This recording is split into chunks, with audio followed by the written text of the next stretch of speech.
Firman Tuhan Harian. Dari atas ke bawah dan dari awal sampai akhir, iblis telah mengganggu pekerjaan Tuhan dan bertindak bertentangan dengannya. Semua pembicaraan tentang warisan budaya kuno, pengetahuan berharga tentang budaya kuno, ajaran Taoisme dan Konfusianisme, nilai-nilai Konfusius dan ritual feodal telah membawa manusia ke dalam neraka.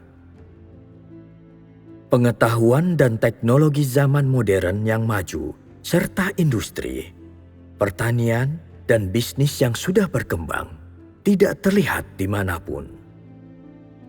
Sebaliknya, itu semua hanya menekankan pada upacara feodal yang didengung-dengungkan oleh para kera kuno untuk merusak, menentang, dan menghancurkan pekerjaan Tuhan dengan sengaja.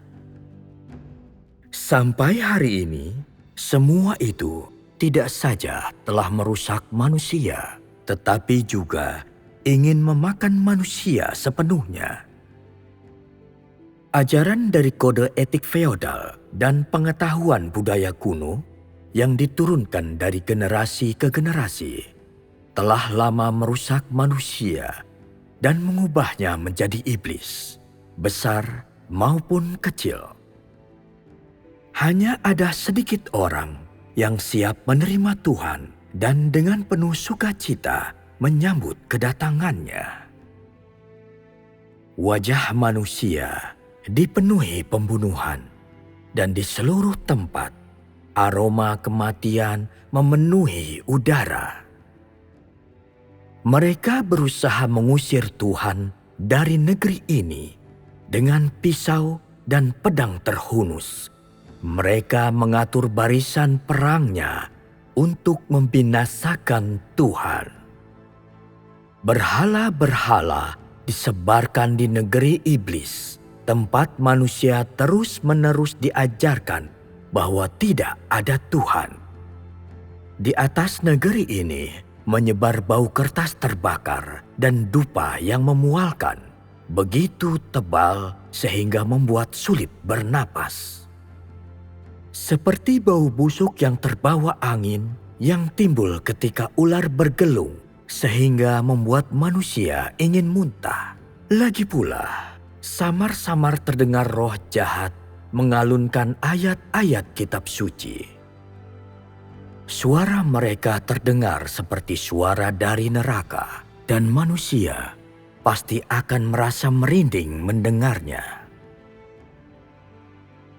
Di seluruh negeri ini tersebar berhala dengan segala warna pelangi yang mengubah negeri ini menjadi dunia memabukkan, dan Raja Iblis terus tersenyum seolah-olah rencana jahatnya sudah berhasil.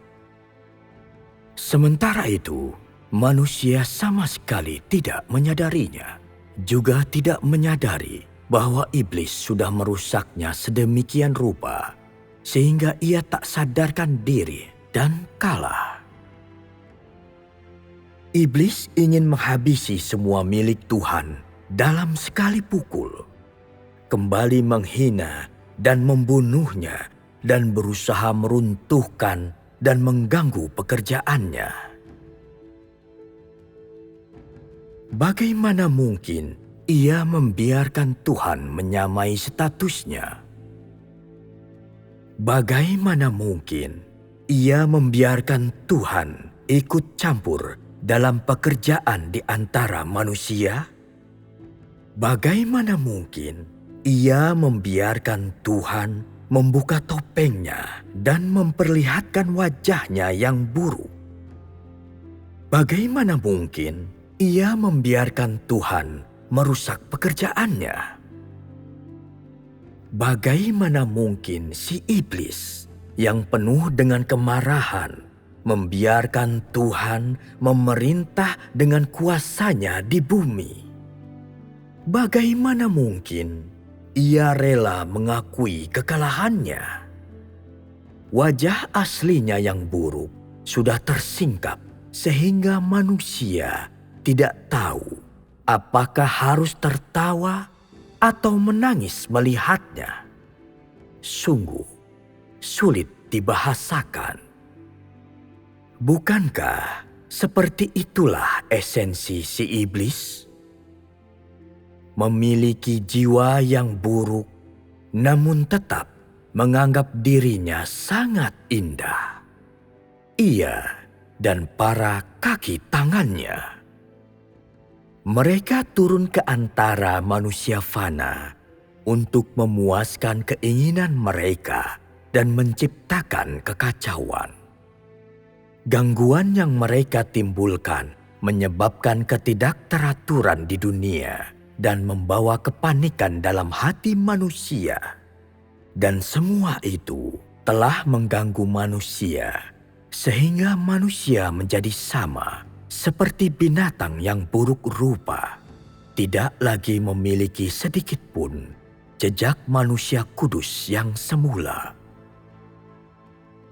Mereka bahkan ingin mendapatkan kekuasaan sebagai tiran di bumi.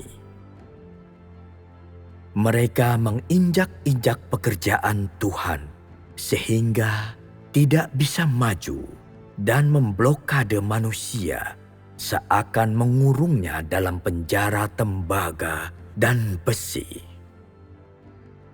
Setelah melakukan begitu banyak dosa dan menyebabkan begitu banyak masalah, dapatkah mereka mengharapkan sesuatu yang lain selain menunggu hajaran? Iblis dan roh jahat mengamuk di bumi dan memblokade pekerjaan dan usaha Tuhan yang begitu sungguh-sungguh membuat diri mereka tidak bisa ditembus. Dosa yang sangat berat. Bagaimana mungkin Tuhan tidak kesal? Bagaimana mungkin Tuhan tidak murka? Mereka menciptakan pertentangan dan rintangan besar terhadap pekerjaan Tuhan. Mereka begitu memberontak. Bahkan para setan itu, baik besar maupun kecil, menyombongkan kekuatan iblis yang lebih berkuasa dan mulai menciptakan kekacauan.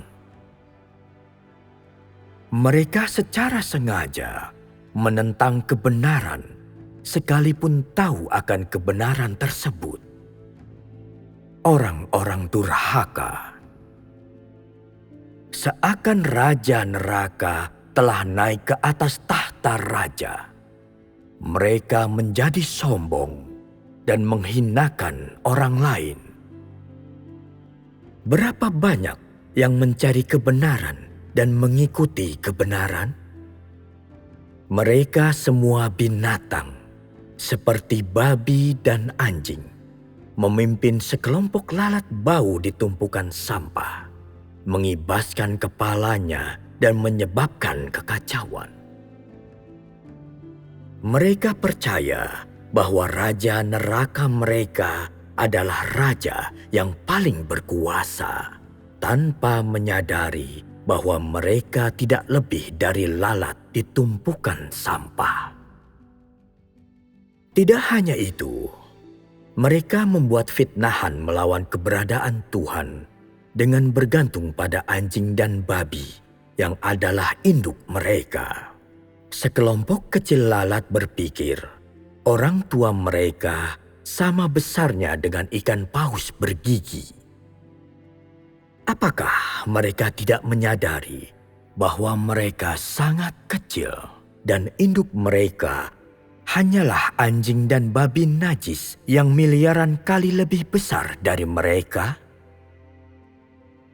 Tidak sadar akan posisi mereka yang rendah, mereka mengamuk oleh karena bau anjing dan babi dan berhayal bisa melahirkan generasi yang akan datang. Sungguh tidak tahu malu.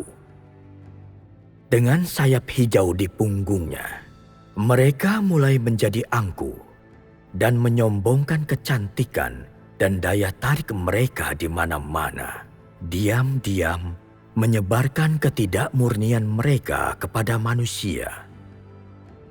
Dan mereka begitu sombong, seakan sepasang sayap berwarna pelangi bisa menyembunyikan ketidakmurnian mereka, dan dengan demikian mereka menganiaya keberadaan Tuhan yang sejati.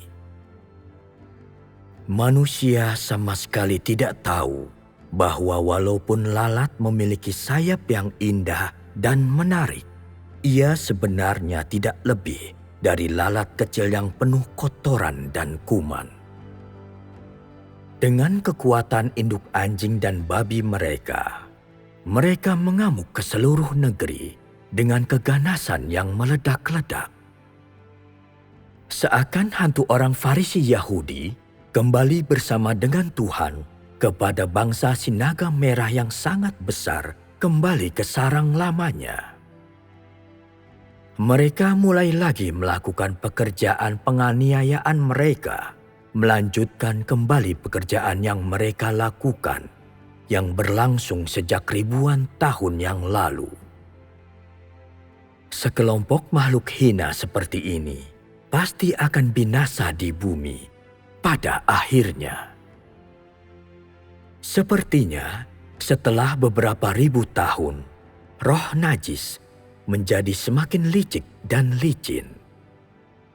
Mereka terus-menerus memikirkan cara untuk diam-diam mengacaukan pekerjaan Tuhan. Mereka licik dan cerdik, serta ingin mengulangi tragedi yang terjadi beberapa ribu tahun lalu itu di tanah kelahirannya. Hal ini hampir mendorong Tuhan meneriakkan murkanya, dan dia hampir tidak bisa menahan diri untuk kembali ke surga tingkat ketiga untuk menghabisi mereka.